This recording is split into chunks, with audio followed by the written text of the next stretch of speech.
Sore-sore nemenin Pak Bos mancing belut nih di sawah. Bagus sekali sawahnya. Nah ini dia Pak Bos. Mancing belut sore-sore nyantai. Saya udah jalan, saya sukses pe. Enak ditinggal. Tinggal gimana? Tidur sampai perumpama tidur aja digaji. Enak banget. Oh, Pak Bos di mana ini? Nah, ini ada lubang belut. Benar Pak, mau minta tipsnya dong, tips untuk bisa sukses Kak jenengan nih pripun nih. Ya kalau sambil ini ya, sambil mancing. oh sambil mancing. Nungguin. Kalau tips sukses itu sebenarnya aku sendiri masih bingung dikatakan sukses itu seperti apa. Makanya sebenarnya kata sukses itu kata verbal di mana itu cuman visualisasi. Jadi orang sukses seperti pengusaha-pengusaha lainnya itu dia pasti kalau ditanya mereka belum sukses, bukan sukses. Istilahnya apa ya, berkembang kayak gitu. Nah, tapi dalam dunia usaha kata-kata sukses itu sering digunakan motivasi atau bagaimana ya kayak gitu. Ambil mancing belut ya. Untuk tipsnya gimana Pak? Nah, seperti ini. Kebetulan hobinya saya mancing belut. Kebetulan hobi saya mancing belut. Memang saya mengibaratkan mancing belut ini tuh seperti kita melihat peluang usaha. Jadi di tengah sawah yang luas seperti ini tuh lubang-lubang belut tuh banyak sekali, terutama kalau kita bicara pesawan di pedesaan ya, itu lubang belut tuh banyak. Jadi saya mengibaratkan itu peluang usaha itu seperti lubang belut. Jadi peluang usaha itu ada banyak. Nah, kita nggak akan tahu kalau itu ada belutnya atau enggak kalau kita nggak nyoba. Seperti saya ini. Nah, saya di sini nyoba aja. Nah, entah ada belutnya atau enggak, kita nyoba ya? Kayak gitu. Tapi dilihat dari ciri-ciri apa lubang belut atau lubang apa ini kelihatan kalau ini lubang belut, cuman kita nggak tahu ada belutnya apa enggak. Nah, seperti itu juga. Jadi dalam berwirausaha ini kalau kita nggak nyoba, kita nggak akan tahu, kita nggak akan berhasil dan kita akan melihat hasilnya. Dan walaupun itu nanti kalau nggak belut isinya Pak, mungkin ada yuyu, kepiting yang desa itu, tebakan ular mungkin nanti. Iya. Nah, kayak gini nggak ada respon, nggak ada apa, nggak ada itu. Jadi istilahnya gini, itu bisa dijadikan seperti resiko sih. Jadi dalam berwirausaha, dalam melihat peluang usaha itu pasti ada yang namanya resiko. Jadi tapi resiko itu bisa diatasi atau enggak kalau kita udah mencoba. Gitu. Pindah lagi yuk. Oke, siap. Pindah cari lubang selanjutnya. Oke Pak Bos, ini duduk aja di sini. Saya mau tanya soal tips-tips gimana supaya bisa juga Pak Bos ini. Saya tertarik tapi kurang paham betul. Belum tahu proses-prosesnya nih.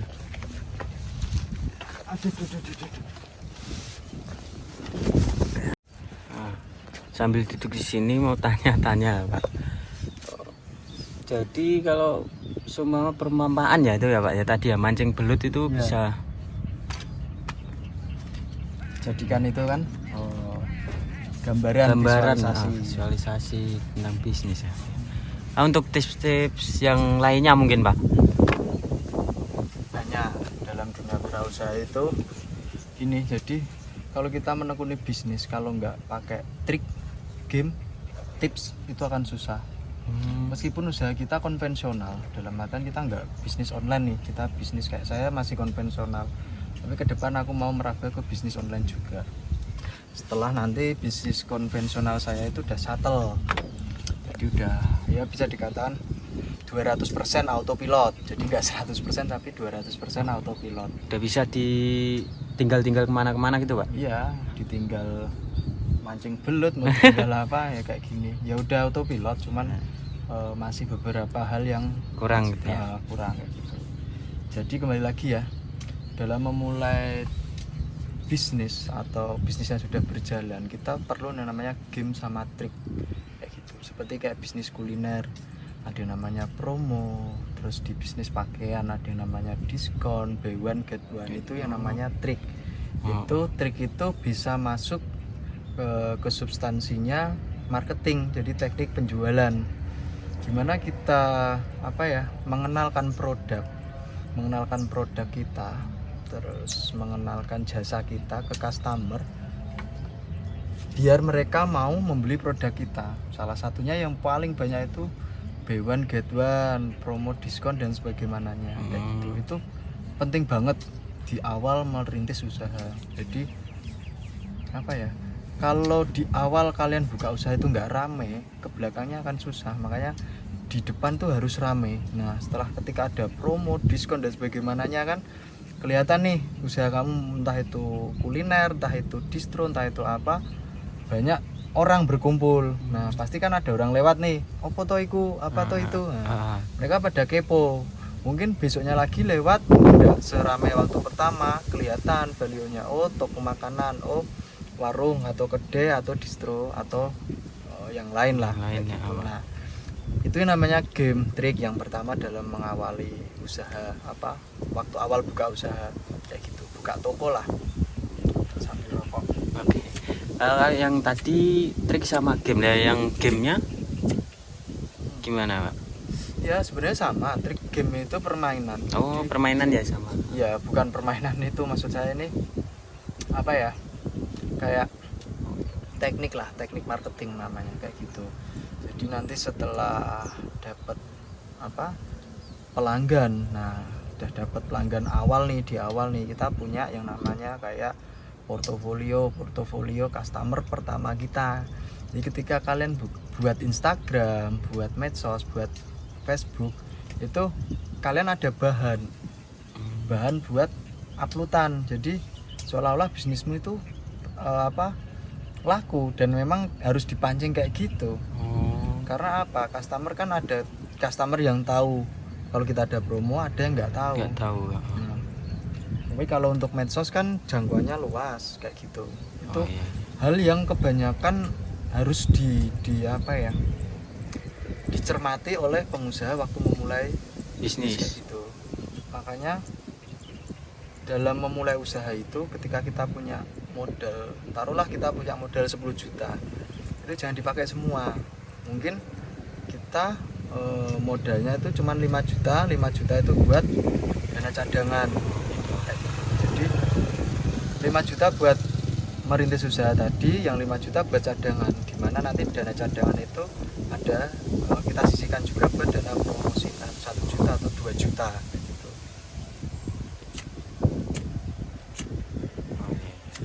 Jadi tetap berguna ya, Pak ya, uang 5 juta itu tadi. Ya seperti itu. Jadi bisnis itu banyak banget. Ya kembali lagi lah, tadi aku kan mancing belut, bikin konten sekalian kita berbagi ilmu di tengah sawah kayak gitu. Ya aku menggambarkan mancing belut itu hobi aku dari kecil, emang aku suka mancing belut. Karena apa? Peluang kita dapat belut itu banyak ketika kita mau mencobanya. Nggak ada belut, pindah cari lagi kayak gitu. Peluang itu harus kita coba. Nah, ketika memang peluang itu memang benar-benar kita nggak bisa atau udah habis, bahkan nggak ada, ya udah ditinggal lagi kayak gitu, nggak masalah. Jangan sampai modalmu, kita punya modal 10 juta dimasukin semua, habis, padahal peluang itu ada banyak. Tapi untuk mengawali peluang usaha itu juga harus benar-benar dilihat, kalau perlu di riset kayak gitu. Kayak tadi aku ngeliat lubang yuyu kan, kelihatan ada bunuke, lemahnya munggah lo leng yuyu we. Jadi nggak mungkin lah aku mancingi leng yuyu kayak gitu. Tapi ada lubang yang agak ke dalam sifatnya, terus ada kayak ngecembeng minyak ya, kayak kotoran itulah, kotoran belut.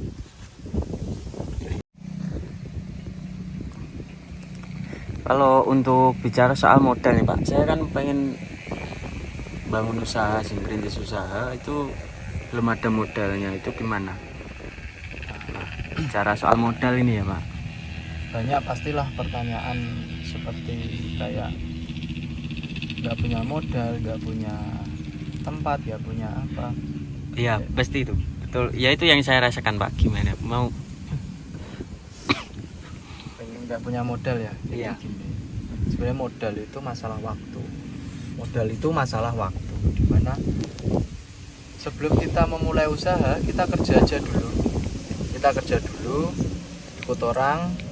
Nah, sambil kita kerja ikut orang, kita luaskan pergaulan kayak gitu. Jadi kita kenal teman-teman banyak nih. Jangan kamu kerja di tempat kerja itu kamu pasif, sebisa mungkin kamu aktif kayak gitu. Jadi setelah kamu aktif, dalam artian kenal teman 1, teman 2, teman 3, jadi kan punya relasi. relasi banyak ya Pak ya. Misal kamu pengen buka usaha nih, kerja aja di pabrik yang gajinya lumayan kan, di atas UMR kayak gitu. Kerja aja 1 tahun sambil ngumpulin modal. Di situ setelah modal terkumpul, kamu sambil aktif juga kenal teman 1, teman 2, teman 3. Ya disapa aja. Istilahnya wong Jawa ini apa ya? Breteh ini kayak SK, bisa dikatakan SKSD, sok kenal sok deket. Tapi nggak apa-apa. Karena apa? Kalau kita mau memulai usaha nggak punya relasi itu susah. Untuk waktunya itu mungkin berapa lama Pak itu? Apa untuk modalnya udah kira-kira cukup, kita berhenti apa? Udah ditentuin seandainya nih aku mau kerja 1 tahun, udah dipikir itu apa gimana? Nah, kayak gitu. Nah, tentuin dulu. Makanya aku bilang kita harus bisa melihat peluang usaha ini banyak. Nah, kamu pengen bisnis properti, mungkin modalnya akan besar ketika kamu memulai pengen jual tanah. Kamu kan harus punya modal buat tanah. Kecuali kamu jadi brokernya, jadi makelarnya, paling kamu butuh HP kayak gitu. Jadi semisal kamu pengen buka usaha kuliner atau usaha distro, itu kan kalian lihat. Nah, kita kan juga dimudahkan dengan marketplace juga, dimana marketplace juga menyediakan kayak dropshipper juga kalau kita bicara online. Tapi kalau kayak kamu pengen buka usaha tongkrongan, usaha angkringan kedai, gitu Pak, nah, kayak angkringan misalnya. Kayak kamu pengen angkringan ya, Ya. dihitung dulu cost budget angkringan itu berapa. Katakanlah buat angkringan itu 10 juta semisal nih ya. Misal. Nah, kan kamu kerja di pabrik, nah gajian pertama misal 2 juta. 2 juta. Nah 1 juta buat operasional kamu 1 bulan, 1 juta ditabung. Tapi kalau bisa langsung dibeliin barang. Oh, dicicil gitu ya Pak ya? Nah itu beli kayu atau beli kompor, beli dandang, beli apalah, pokoknya yang berhubungan sama usaha kucingan kayak gitu. Jadi nggak uangnya ngumpul dulu baru kamu beli barang. Kalau uangnya ngumpul dulu kamu beli barang, itu harganya udah naik semua. Misal kamu Desember mau, ini bulan Januari, Desember kamu mau buka kucingan. Nah, di Januari kamu kerja di pabrik kan, di situ dikumpulin 1 juta disisihke, dipakai buat beli apa, kompor. Bulan kedua dibeliin apa, sampai terkumpul semua. Dicicil ya Pak ya? Ya, dicicil betul. Nah, modal udah dapet, habis itu relasi juga di pabrik juga udah dapet. Ya udah, buka, nyari tempat lokasi yang strategis. Andai kata lokasimu nggak strategis, tapi kalau kamu punya view seperti sawah gini, pasti orang akan suka. Seperti ini loh. Nah, itu ada kucingan. Ini di sini ya Pak ya? Ya, di pojok itu ada kucingan. Itu kucingan di tengah sawah itu. Oh gitu. Jadi dia walaupun di mana tempatnya itu, kalau tempat itu bermasalah apa enggak sih Pak? Berpengaruh apa? Gitu maksudnya. Tempat itu dikatakan tempat strategis itu berpengaruh atau enggaknya itu tergantung kita. Kayak saya sendiri, tempat saya itu bisa dikatakan enggak strategis. Kayak Kayangan sama rumah makan SBM itu tidak strategis karena di dalam desa. Cuman di situ gimana saya membuat biar strategis. Jadi saya maksud biar strategis itu apa? Orang berkunjung ke situ itu nyaman, tempatnya harus unik, ya standarnya bagus lah. Bagus itu nggak harus mahal. Dalam artian kayak di tempat rumah makan saya itu ada spot-spot di mana itu konsepnya kita beda-beda. Jadi sudut lain, sudut 1, sudut 2 itu nggak boleh sama. Kita ada lesehan, sudut lesehan, kita ada sudut kursi, ada sudut gazebo kayak gitu. Tapi dulu ya masih merintisnya ya dari kecil. tempatnya kecil, cuman karena itu tadi kita harus kerja keras.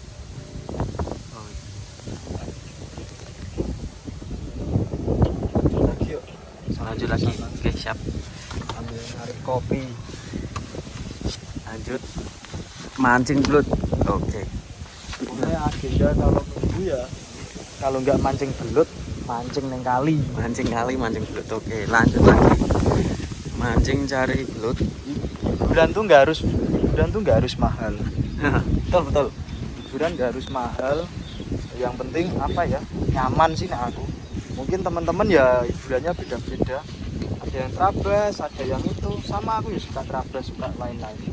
Cuman posisi kayak gini kan hujan musim, ya nyari Memanfaatkan alam ya. ya golek hiburan sing biasa sederhana lah kayak gitu, yang apa ya, kayak cuaca kayak gini pandemi kita kan nggak bisa kemana-mana nih, wes nyari hiburan sing murah aman. Nah, di tengah sawah ora perlu masker ini Bu. Kayak gitu. Oke, lanjut lagi cari. Kita nanti di motor ya pakai masker juga. Siap. Kalau kayak gini nggak usah maskeran lah, Aman. rokok. Nah itu tadi apa ya, obrolan-obrolan tadi sekitar wirausaha, sekitar usaha, tip-tipnya kayak gitu. Jadi intinya itu yang penting ketika ada peluang itu kita harus berani, terus gila, terus cepat kayak gitu. Kalau kita mau usaha, kalau nggak berani pasti peluang itu akan disikat orang, akan diambil orang. Kalau kita nggak gila, dalam artian gila itu kita harus kreatif, harus pinter-pinter. Banyak di Google, di YouTube motivasi-motivasi. Ya salah satunya kayak seperti itu. Terus sama cepat. Karena kalau kita nggak cepat diambil orang. Mungkin itu aja tips konten yang pertama ini, konten motivasi unik ini. Yes. Terima kasih. Banyak banget yang bisa kita ambil dari lingkungan Dari jalan. sekitar untuk peluang bisnisnya. Yes, tak. Siap, cari lagi. Oke, terima kasih Pak Bos tips-tipsnya. Dengan memanfaatkan alam bagus banget dong, geng. Oke, sampai jumpa di selanjutnya. Terusin mancing. Nerusin mancing dulu. Oke, siap. Selamat sore. Assalamualaikum warahmatullahi wabarakatuh. Oke, monggo Pak.